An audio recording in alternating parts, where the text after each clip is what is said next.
Because the more time you give yourself, the less that person can just love bomb you, because they can, and that's what they do today. They make the world revolve around you really quickly. You don't see the time of day, you don't see what's happening, and you rush into things. Caring for others is part of your life, but it's not all of it. This is your space for growth, confidence, and connection to the whole you.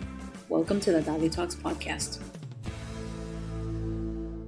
Welcome back. So we have our returning guest, Ruby, who helps educate women on everything healthy relationships and identify domestic violence and other forms of relationship issues.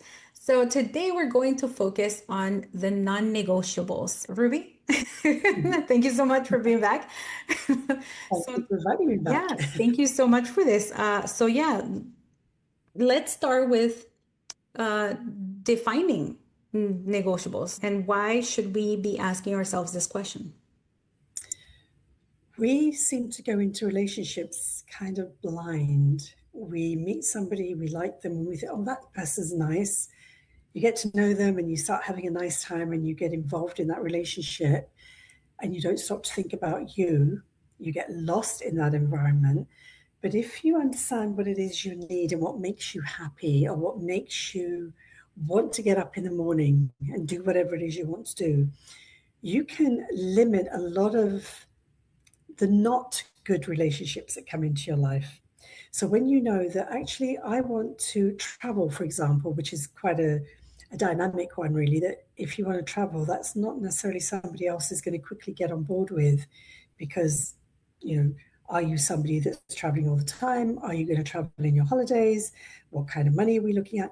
If you're a traveler, then you don't want to be in a relationship where you're just stuck in one place.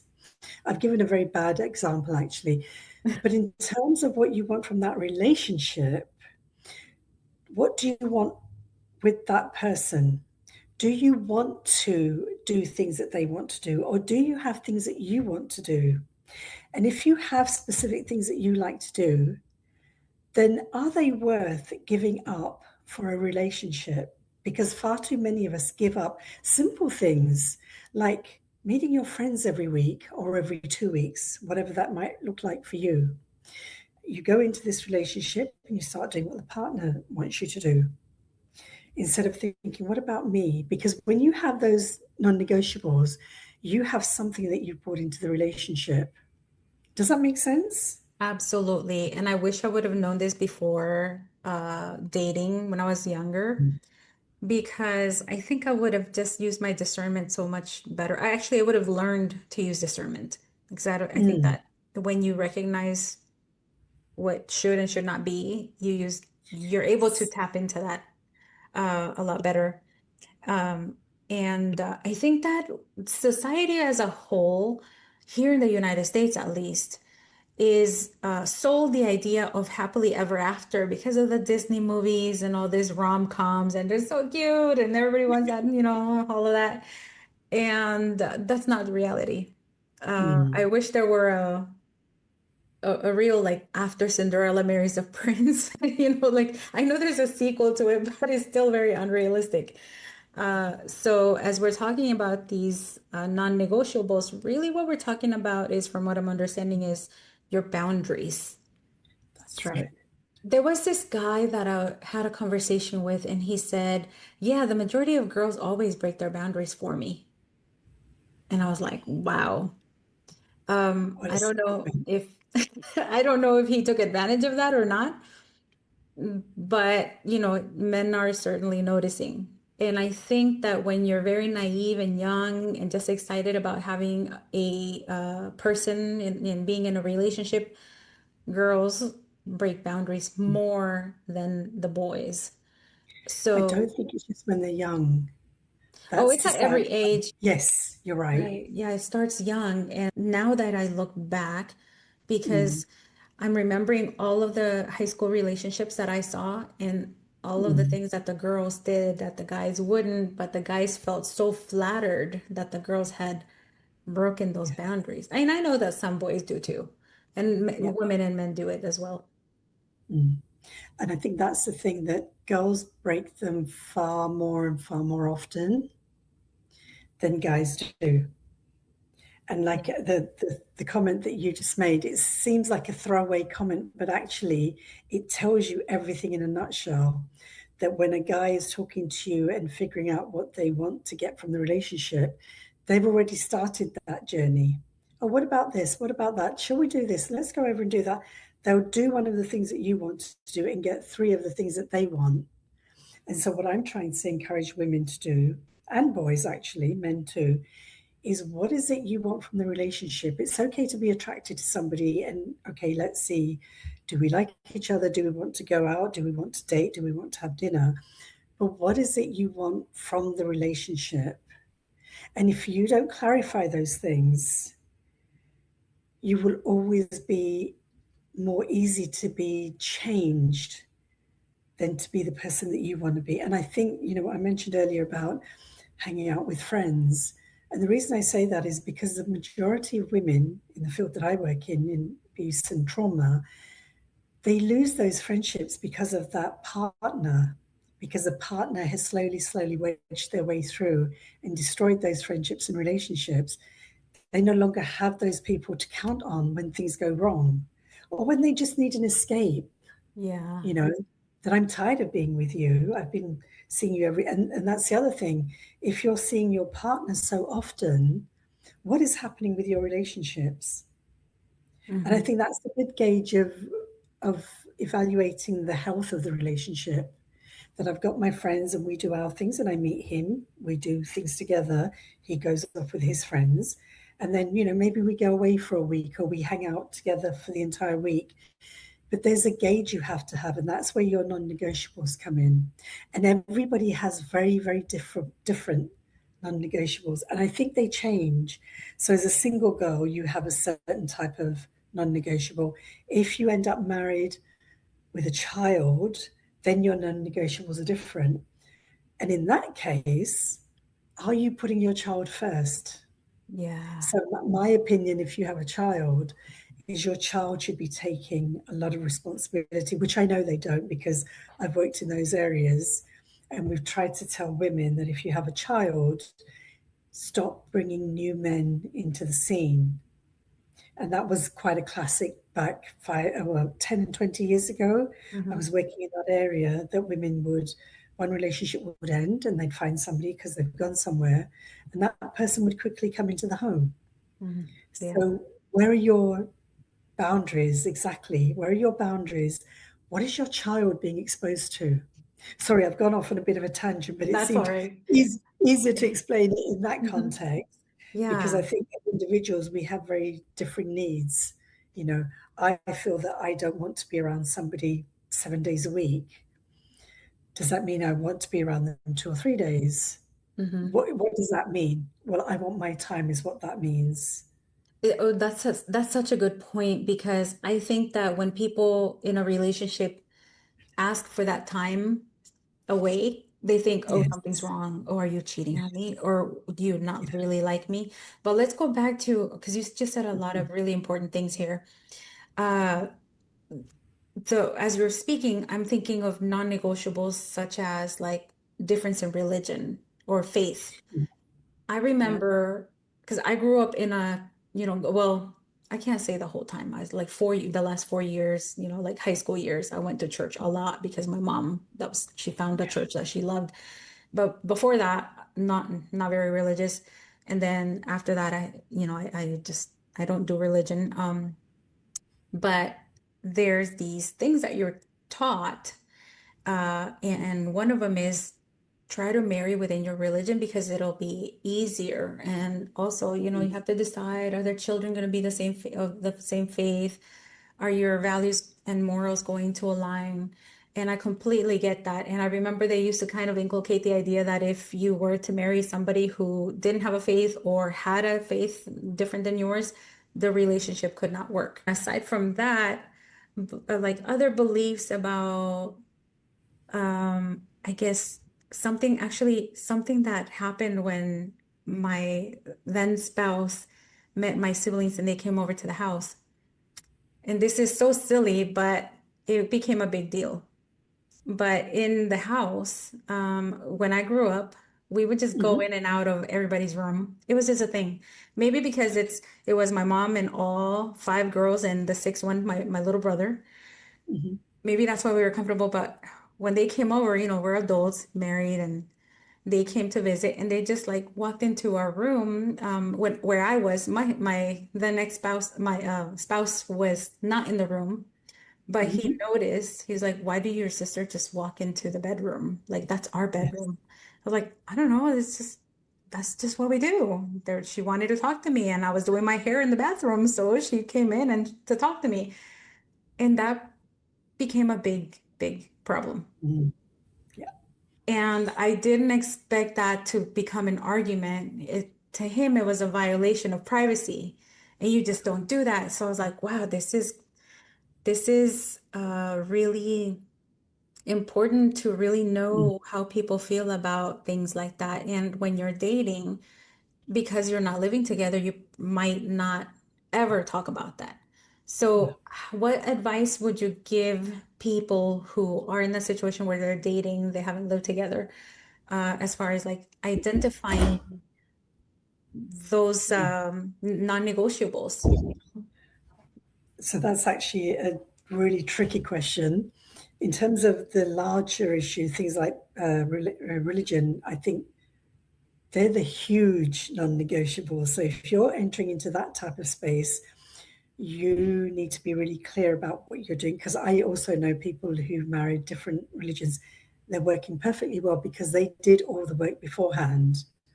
They had discussed everything. I feel the example that you've just given is much more a case of you guys talking, although it became huge and it can become huge. I think that's one of those that should come along as part of the territory that, oh, we don't do these things. For him to say to you, that's happened, but I'd really appreciate it if they would be a little bit more careful because I feel that that's an invasion of my privacy.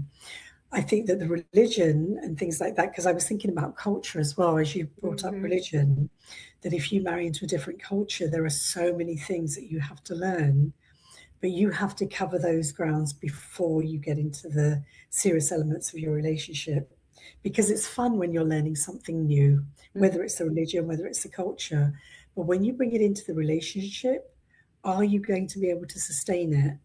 Because I think the things that the example you've mentioned, I feel that's an easier one to overcome by discussion and through you being able to communicate with one another. And I think communication is actually very difficult. We're using the same language, so we're both speaking English, but depending on our life experiences, we will be receiving that message very differently. And this is why those non negotiables, what is it that is so critical and important in your life Hmm. that you can't live without it or you must have it? I Hmm. think that's what I was looking at more. The examples you've given are really good, but I was thinking about things they that without it you become not a partner in that marriage, just somebody who's on that journey. So being heard. A lot of men, even now, expect women to do X, Y, Z. Well, women aren't doing that now because they're working and they don't have that kind of time. Hmm. Women still give men, I feel, they still give men more space that a man can come home and take some time. Women often don't get time when they come home. You put your bags down, you might sit down for 5 or 10 minutes, but then you're up doing the next thing because you're preparing for the next. For me, one of the non negotiables, having seen Western and Eastern marriages, is sorting out that time of how is this going to work?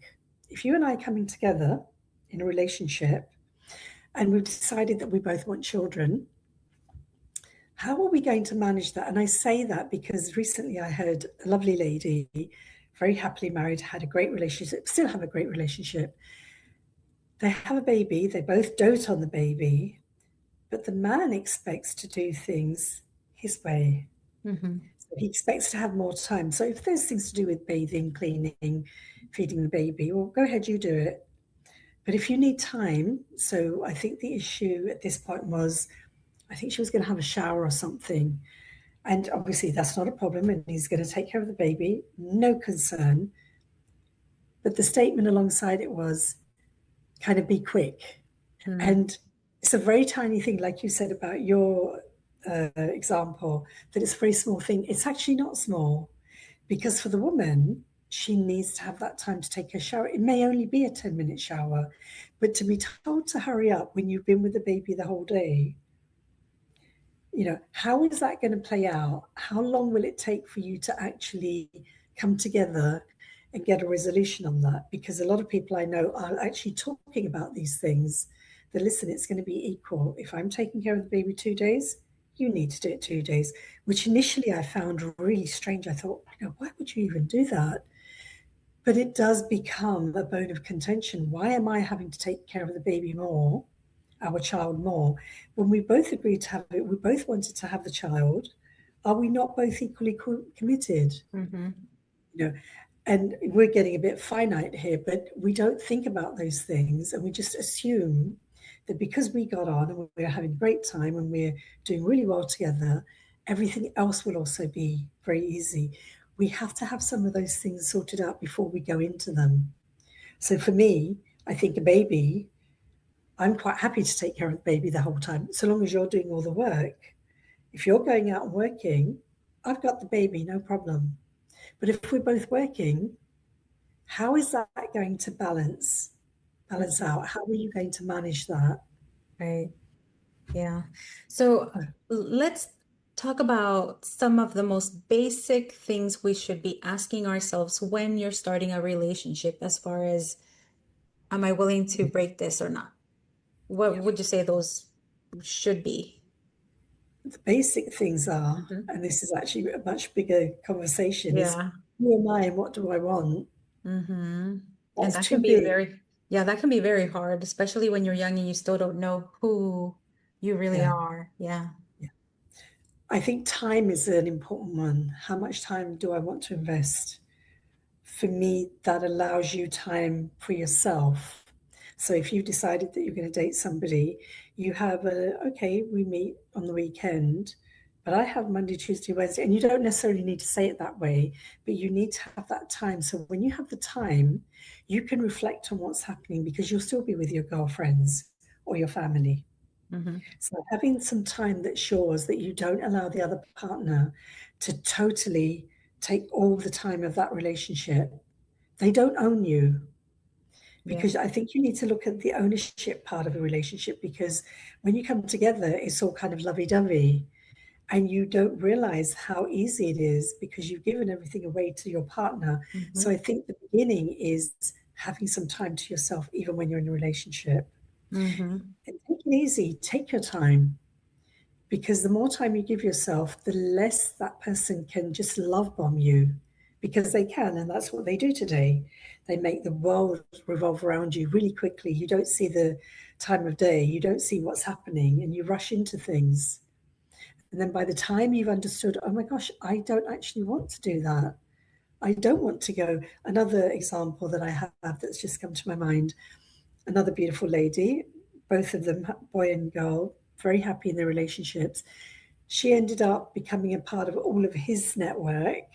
Oh, She oh. didn't want to do that, but Hmm. it made him happy. And in the initial stages, it was, oh no, that's fine. No, no, no, that's fine. And then 6 months in, it's not fine. No, yeah, I it can be don't want from, to be with all of your group. yeah. I'm okay to hang out with your best friend and with your family. So again, it's your time and it's who you are. So maybe we should go back. Who are you before you're getting involved in that relationship? Because until you identify a little bit of that, I don't think you should enter a relationship, because you're always on dangerous, slippery ground, Right. because you're going in very naive and innocent, and the other person is thinking, oh, she's really nice. I can get her to do this. I can get her to do that. And Hmm. as they do the nice things, because they're listening to you, and as they do the nice things, you're just thinking, oh my God, this person is wonderful, because you don't realize how much you're giving. So I think having some time to yourself throughout that relationship, whether it's early stages or later stages, you may want to give more time as you go along, but make sure you have time for you, and make sure that you think about you. So after you've been out with your boyfriend or whoever you're going out with, spend some time on evaluating that. We don't do any of that. We Mm-hmm. never come home and think, I had a good time, but I didn't do anything that I wanted. It was what he wanted. Women don't do that at the beginning. And then they come to me and they say, I never did what I wanted in the relationship. And I Mm-hmm. ask them, well, did you have any non-negotiables? Yeah. Did you convey that in the relationship? But they think about it so late that the relationship has already got a pattern to it. So now you're having to teach him something. Why didn't you say that at the beginning? Yeah, and they have a hard time, and this is with any type of relationship, because it Yes. happened to me even with my children, where say like I changed my mind about a certain boundary, Hmm. or a certain rule in the house, and she's like, "Well, why was it okay before, and now I can't have so and so over after this time?" I'm like, "Because I reserve the right to change my mind." That was my answer. But there's nothing wrong with that. That's exactly what we should do in any type of relationship, right? Just say like, "Hey, yeah, I let you do this, but you know what? I decided I don't like it, and so please don't do it again." And as you're speaking, and you're delivering so much wonderful information that I hope a lot of people listen to, especially young girls. Um, Hmm. I even think about language, because you said something that triggered a memory of a conversation I had with somebody I was dating when I was like 18, 19, and they were surprised that I did not like them to use the word shut up. Because to me, we grew up, you just don't say that or call anybody stupid, Hmm. whether it was joking or mad. You just don't do that. And they thought I was Yes. ridiculous. So I said, well, don't ever call me that. And I mean, it didn't work out. So probably, I guess that was a boundary, right? Mm. Because I've always thought that allowing language like that can lead to bigger offenses. And Yes. there are people who jokingly say things that are ugly, and Mm. then they're like, "Oh, I was just joking," but really there's some truth behind it, or they just, mean the whole thing and they're trying to demean you. Yeah. And so And that, yeah, that can be so no, sketchy. So can you speak a little bit on that? Maybe there's other things that within language that we should pay attention to. yes, I think the language is critical. I had a conversation exactly about that yesterday with a friend, and she spoke about literally what you're saying. So you spoke about shut up. She used a much bigger word, and she said that word was unheard of, and I'd let my partner know, but then her partner used it again and again and again to the point that he started using it on her. Hmm. You have to put these things in place right at the beginning. Right. And this is again what I'm saying about the boundaries. If you don't swear and your partner's swearing, you need to sort that out right at the beginning. Hmm. Women now, you may have found this yourself, women seem to feel the need to swear a lot more because they'll say, oh, it doesn't really mean anything. It's just from time to time I'll use shit or the words that you just mentioned. And I thought, well, I didn't use those words and I don't even like hearing them, but I will because now more people are doing it than not. Again, in a relationship, it gets worse. I do want to bring in with this thing. Do you think it may also have been cultural? Because shut up in my culture has a much bigger meaning than just shut up. It's Mhm. actually an affront. It's as good as slapping you. Oh, wow.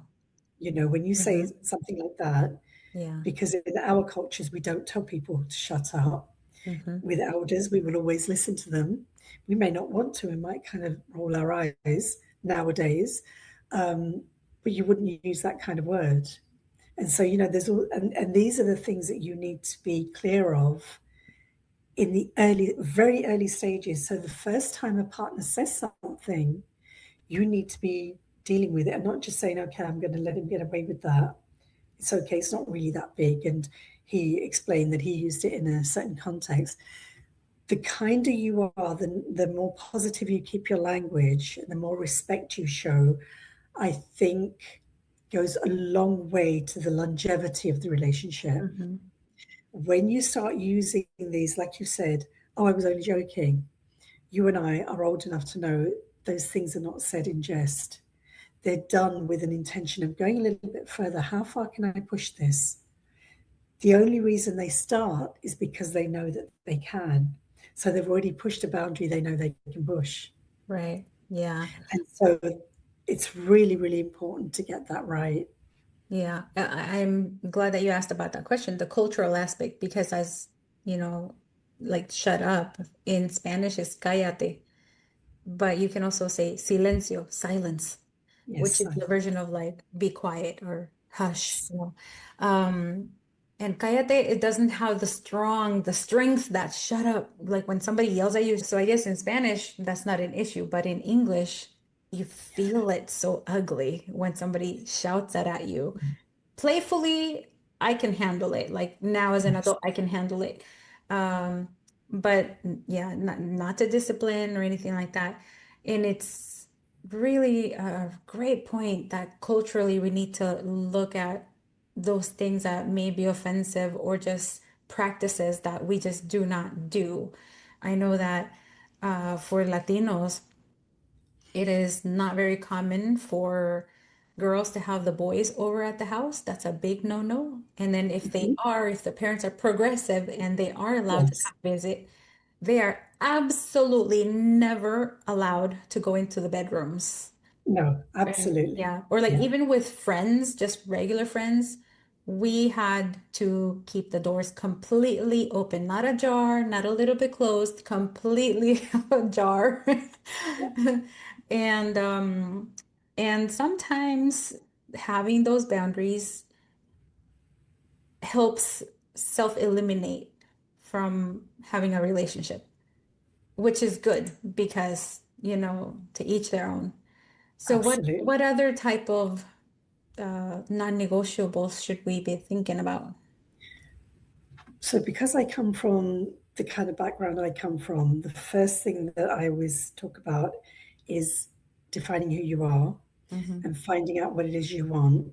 So, for me, those non negotiables really are around I want this, this, and this. So, I want this space. I want to be able to be with my friends. The one that you've just given is actually a really, really good example because I have an American friend who did that with her daughter, and she was obviously dating an American guy. And she said she had to keep that door ajar. And she said, and he closed it. And she got up and she opened it Hmm. and he closed it again. And she came out and she said, I need to keep the door open Hmm. because that's not how we do things. And that's that part of, when you have that courage. So with your non negotiables, you develop that courage of being able to say those things. Otherwise, another girl could have thought, okay, he's closed the door. He's the guy. It's okay. My mum knows I'm not going to do anything, and Hmm. anything could have happened, Hmm. you know. So, and I'm struggling to answer directly because I deal with so many different people in so many different cultures, and people have so many different non negotiables. Right. The ones I always talk about are time and who you are and Mhm. what you want. I'm always trying to get people to put themselves first because if you begin by putting yourself first, they won't transgress those boundaries. Yeah. One of the things I would say as a non negotiable is I'm not spending money on you without having a balance because I'm watching a lot of girls spending money on the boys now. Oh my gosh, yes. Oh my So gosh. money's a huge one and keeping control of your money. So if you're earning whatever you're earning, don't be telling anybody. Nobody needs to know. Mm-hmm. Yep. So if you're going on a holiday and you're splitting the costs, great, we'll split the costs. He doesn't need to know that you're on a 50,000 salary or 100,000. But I'm hearing this again and again that when people are going out, guys are not offering to pay. And I can respect that because if you're not dating somebody regularly, if you're just in the throes of getting to know one girl, another girl, maybe you don't want to be investing on the coffees and the lunches and the dinners. But if you've got some kind of committed relationship, I think that's a crucial one because I know at least 5 young women in their 20s who earn much more than their partners, but they've gone into that relationship knowing that their partners earn less and they've had their discussions on how they will manage that. So Right. ultimately, what seems to be happening is that they have a pot that they both put money towards. So they've got a joint account that they both put money towards. Their money's theirs, his money's his. So there's a clarity of just because I'm earning more, I'm not here to support you. Right. Because far too often, when girls do it now, they're called gold diggers, whereas in the past, men were responsible for that. Mm-hmm. Now, when a woman wants to have that side of the relationship, she's questioned about her intentions.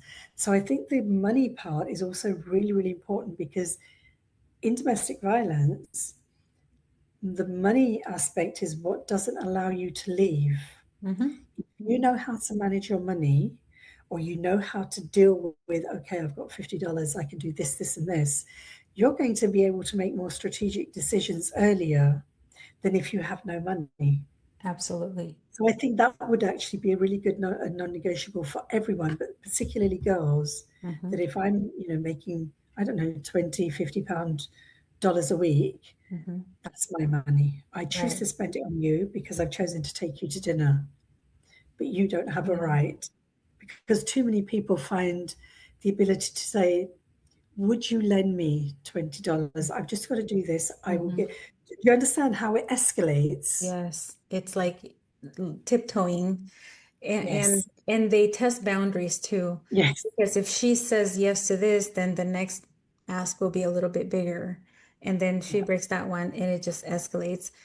That's one of the things that I feel like not just in romantic relationships I've never liked is the lending money. Um, because I think that we all have family who will be supportive.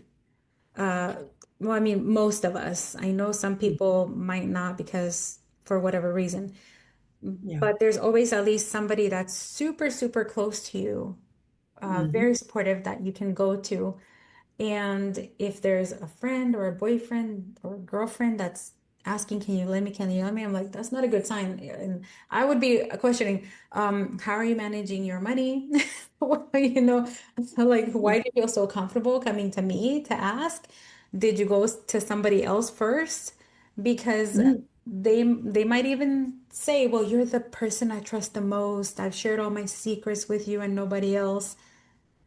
But when I hear that, I'm like, are you sure about that? Because we haven't been dating for that long, and you just shared all that information, and supposedly I'm the one, that's concerning that you I guess, got comfortable really, really quick. And there's your next boundary. There's your next Yes. boundary. Hmm. Somebody telling you things does not give them a right to Yes. have any kind of ownership. And Yes. so when we're listening to that dialogue, when we're listening to the person saying, I've trusted you, no doubt you've trusted them, Hmm. trust should be part of what the relationship is. That's how Hmm. relationships go further because you trust Right. each other. If you continue to put the other person first, they're going to take more and more from you. Hmm. And that's why Yeah. when they're doing the love bombing side of things and they quickly whisk you away from your friends and family and eventually get you broken up from them, that was their intention. But Hmm. because you didn't see it coming, you're lost. You're wading in the deep end. So even when that's happening, listen to the person, hear them, and say, I hear what you're saying. And that's really good that you trust me and I trust you, but I can't borrow you or lend you the money because, and you should have like a few lines that you've already got yourself trained on that when somebody asks me for money, what's the reason and why? Hmm. Because Yeah. we're, and that again, you're not putting yourself first, you're putting them first because you're feeling guilty that this is my Right. partner and I Right. should help them. And that's the part that I'm saying when you get your non negotiable sorted out, the guilt falls by the wayside because you got yourself in a certain place that these things I just don't do. And I really think money's a really important one. That if you can keep control of your money, you're likely to keep control of your relationship. Yeah, I believe that that impacts you in the workforce too. I tell my kids, save your money because you don't ever want to stay stuck at a place working with really horrible people. Mhm. dangle your job in front of you, uh, and Yes. treat you really bad. Because if you have your savings, you can say the heck with it, I'm out. Come home to Hmm. mom. Mom's always going to be here. Yes. And then Yeah. if you have your reserve to, I mean, if you're coming with me, you're not going to need that much money. Yeah. But if you have to get your own place and, your mom can't help, you're Mm. self-sufficient. And that is Yes. so empowering. Yeah. And my kids are 18 and 19, so I tell them you have the gift of time. That means, put a little bit away, Yes. every single week or every month. That way, Hmm. when this happens, because it's not if, because there's Yes. always going to be either a personal relationship uh, that might turn out that way, or that will turn out that way, there where you're gonna want to get out of that relationship and you don't want the financial aspect to be the reason to stick around. And then jobs too. There's always terrible people in the workforce. So Yes. you're bound to bump into one, or one of them might be your supervisor or coworker, and you just, when you wake up and you're just like, oh my gosh, I have to go to work, but I have to keep this job because I have to pay the bills. It's, And yeah, and that's why the finances are so critical. right. Because if it does start to get muddied, if that relationship starts getting into that ugly space, you've got the power. And Right. although, I'm using quite strong words here, and that's not what you're looking at when you go into a relationship, Hmm. but actually in the relationship, that's quite an important part. The person that's making the decisions is also taking the power. And even though you think you're being nice, that you're listening to your partner and you're working with them and such, that's not how it's always conceived. In a good relationship, it will be that there's, my girlfriend's working with me and we're building a relationship. But when relationships go sour, that's the first thing that goes wrong. Hmm. Power imbalance. Right. And if you, like you, what you've done with your daughters, because I did the same. I told my daughters at 11 and 12 when they were very young, I said, if you get in a relationship, your money is yours. Do not Hmm. ever compromise that. It's the easiest thing to give away, and it's the most difficult thing to get back, because the people that keep asking to borrow your money, they don't often return it in intimate relationships. I Yeah. find I Yeah. had a friend years ago, and it was an arranged marriage. She liked her husband. She had a few £1,000, and he needed to borrow it, and she was so wanting to be liked by him and so on and so forth, that she said she gave it to him without having anything written down because he said he would give it back. Hmm. 10 years later, she still didn't get it back. Yep. And I said to her, I said, do you understand? So this is where culture and religion come into it. Hmm. You can give your money to somebody. So I'm a Muslim. In my religion, you can give your money to somebody. But if you're giving your money to somebody, that's not like you're borrowing somebody a bag or some jewelry. You're giving something really important. And when you're looking at £3,000 or £4,000, which would be $5,000 or $6,000, Yeah. that's a lot of money. Hmm. So in Islam, when we do things like that, we need to have a contract, Hmm. even between husband and wife. Hmm. I've given you £4,000. You have agreed to give me this money back. By when? So there wasn't a by when. Right. She had done things that we all do. You go into a relationship and you trust this person. Hmm. Yeah. Never came back. Right. Even doing things like co-signing. Oh my gosh, Ruby, I have heard such horrible, horrible stories of girlfriends co-signing for their boyfriends and then things go so awry. There's another thing. So we've discussed look into who we are Yes. and what we want. Language, Yeah. culture, finances, Hmm. religion.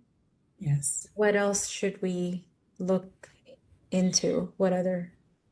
I believe that if we keep our finances come after. If we trust in ourselves and what we want, and we have that even a little bit sorted out, just one or two things that are important to you that you keep throughout any friendship and throughout any relationship, and then you support it with the finances, Mhm. the other things I believe will fall into place because you will not be a pushover. Mm-hmm. So when they start pushing you in different directions, you've already got yourself together and they already know that these are her limits. Because when you have the who am I sorted out and you have the finances sorted out, there's not much they can do to harm you in a way that you cannot manage and cannot leave. Does that Right. make sense? Oh yeah, absolutely. Absolutely. And that leads into Because so much, yeah, other if you cannot talk about finances, and I think most people are uncomfortable with it. But mhm, if you cannot talk about it and you're entering a serious relationship, then that's probably not the right person for you, because that means they might not be able to talk about other things like the sexual relationship between the couple. yes, That too, that can be uncomfortable. And I mhm, think that also needs to be very much talked about to set boundaries. yep, And as I'm thinking about this, also um, like communication style. For example, this is something that happened to me where, whether it's with a friend or a romantic partner, I've realized it is so important that people call you back or text you within a reasonable time, or at least acknowledge that you called, uh, because it's a sign of respect. And some mhm. people don't see it that way. They're like, it's just a call, or it's just a missed, or I didn't see your message or whatever. And No, it, that's a it no. yeah, That's a complete no. it's so telling of your character, in my opinion. Because if I'm telling you, hey, I don't like this, can you just at least acknowledge my message? Mm, And I think the other thing, nowadays, there's people who don't like voice messages, mhm, and others prefer text messages, other want voice recordings, some mhm. don't. So I think that's important to discuss, because it can feel really disrespectful, and maybe even a form of Yeah, in the neglect. relationship. I see it as, well, if you don't value my request, then you must not really like me or want to make this work out. Because it's just, I see all of these requests, whether it's about communication or boundaries in sexual relationship or finances, any of that, the same as when somebody is bullying you. And, I have to take it back because that's what the core of Yes, what I do. yes, But in bullying, part of the definition is unwanted behavior. And mhm, people always tell me, they ask me, when do you know when it's really bullying? And I say, well, if you don't like it and you tell the person, please stop doing this, but then mm, after that they continue to do it, now that's bullying. And in relationships, in domestic violence, or in harassment, in the mhm, definition of harassment, part of mm. the wording is also unwanted Yes, behaviors, and it also attention. is recommended once you tell somebody to stop and they continue, then that is harassment. So it really applies to any type of relationship as well. But that I see right at the beginning. You know that part where I'm talking about you and Yes. finding out what it is that's important to you? Mhm. Because if your partner is texting you X amount of times in a day, which is too much, that should be handled at the beginning. And I think a lot of girls think, oh my God, he can't live without me. He loves me Right. so much. If they've texted you 20, 30, 40 plus times, you need to run because this person is a problem. Right. And again, that's where I say that when you know a little bit about you and what you want, because you may want that at the beginning, maybe not 20, 30, 40 times. You may want to speak to them 3 or 4 times for longer than 10, 15, 20 Mhm. minutes. But you're not going to want that nonstop for a month, 2 months, 6 months. You'll want it at the early stages, then you'll find a pattern. And the fact that if they think they can ignore you or ignore a Mhm. text or your message, that's an end of. Because Right. if they're Mhm. showing that level of disrespect, then you clearly haven't set the boundaries. Because if you're being disrespected at the beginning, it's only going to get worse further down. Yeah, I But agree. I totally agree with that. That any kind of too much or too little, I think the ignoring, there has to be a reason for that. If they've ignored you once, twice, and then 3 times, to me that's a complete. This needs to end. Mhm. Yeah. That's a little bit too much. Right. Too much. That to me is abuse. Yeah, I know I've experienced that with friends where, if I call them and they don't pick up, they don't acknowledge my call or text, and then months go by, and this is the one that annoys me the most. Something will go wrong in their relationship and suddenly they start calling. So they Right. only reach out to you when they need support. That's a And deliberate thing, though, isn't it? That's very deliberate. it's That they terrible, acknowledge you. Yeah, that's right? no. And And again, that's a no-no. yeah, and it sucks to have to do that because, I've really liked the people that have done this to me because it's happened a few times, but I value myself more. And I'm like, Yes. I'm that friend that you should not call just when you're down. I'm that friend that you should call whenever.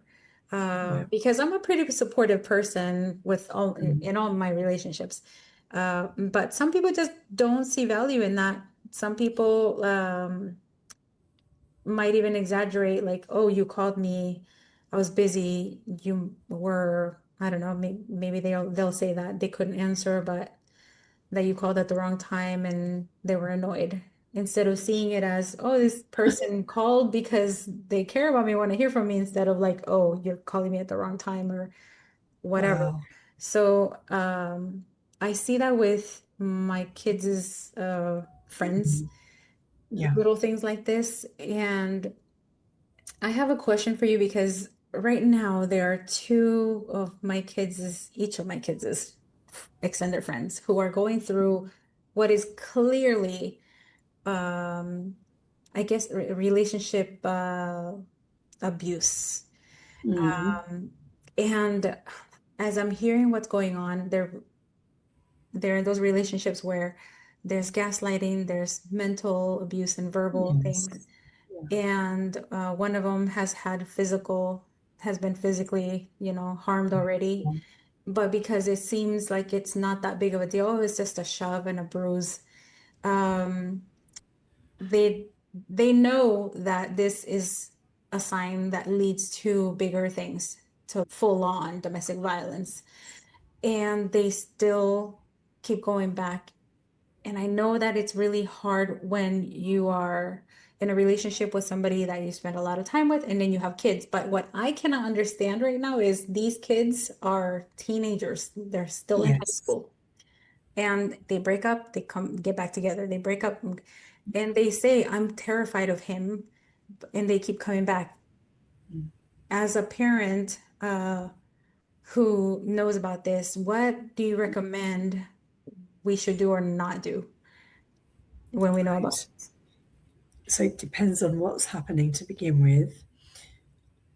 As a parent, you can pick up signs because you're their parent. If you can use a story, somebody else's story, just in casual conversation, not in a sit down, let's have a chat. If you can bring things up to get the message across, because if they're not receptive to you, there's not much you can do. I personally, I'm the kind of person who would actually interfere.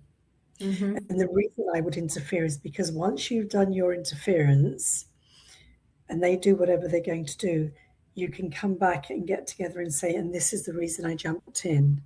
Because the problem with late teens, early 20s relationships and this type of behavior, far too often the victim thinks they deserved it because the person is saying, well, if you hadn't done that, I would not have pushed you.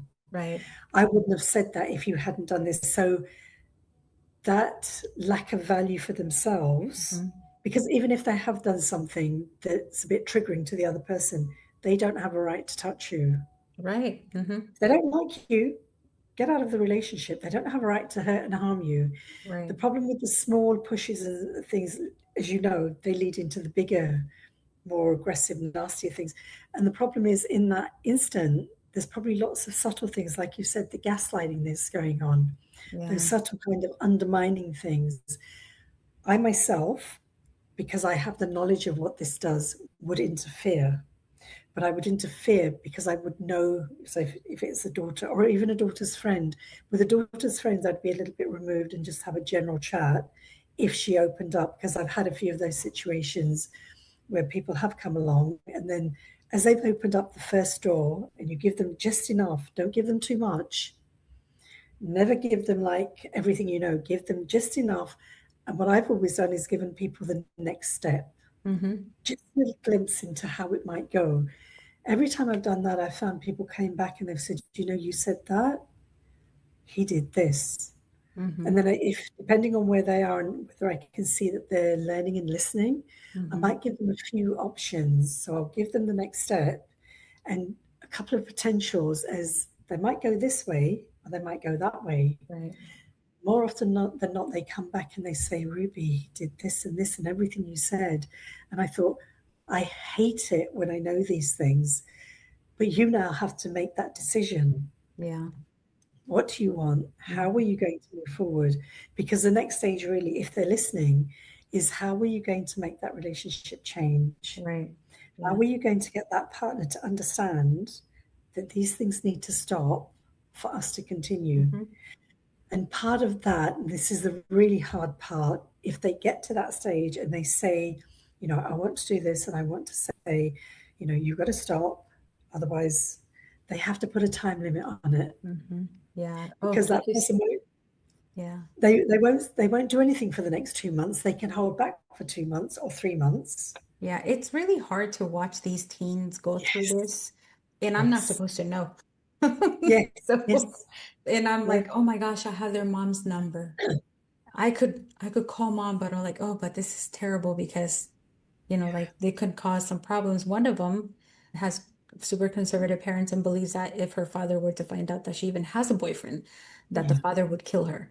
Yeah. And so it's hard to even want to try to say something Can I, because, can I just jump in there? yes, The girls that are in those situations take much, much more because they already know they're doing something that their dad wouldn't allow. right.